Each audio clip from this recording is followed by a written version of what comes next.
Making rockets. So we make water rockets, especially here in Florida, because there's a lot of dry area. Also, a lot of our camps are near airports, so you're not allowed to fly things at certain heights near airports. Also, with the dry area, you don't want to send a rocket with a fire engine in the back, because when it lands in the brush, it could actually catch fire. So we do water rockets. They're just as fun. They're also more reusable and easier to make and build for our campers. So here, you have the water rocket, so you need a 2-liter bottle, and I choose the Diet Cola because one of the fun things about this is we're not going to drink the cola.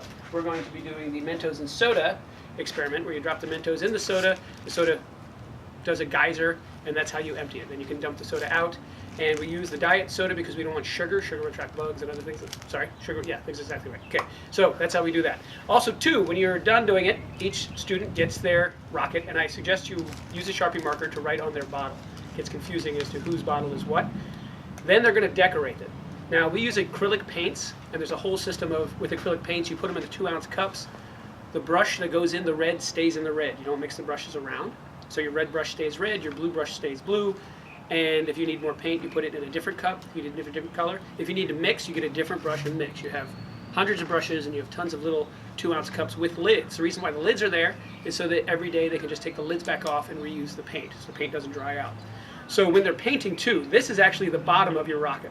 The top of the bottle is the bottom of the rocket, so if I turn it like this is what the rocket's going to look like. Your nose cone would go up here, your fins would go here, and when you're painting it, when it's empty, you put the stick in the ground, and you put the bottle on top and let them paint it with the acrylic paint, and you can leave that out and let it dry. When it's dry, you can bring it back in. So just as an example, we have this one, and I still didn't empty this one, I still got the soda in there, but this is what the rocket might look like. It's got the nose cone on top. This is just regular cardstock, thick paper. Then we have the fins that they put on here, and it's just duct taped on there. You will have hot glue. If you want to use hot glue, make sure you have someone that's trustworthy manning the hot glue, or if you want to man the hot glue, you can.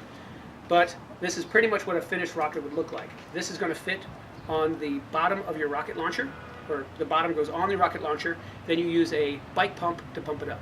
I'll show you how to launch it in the next video.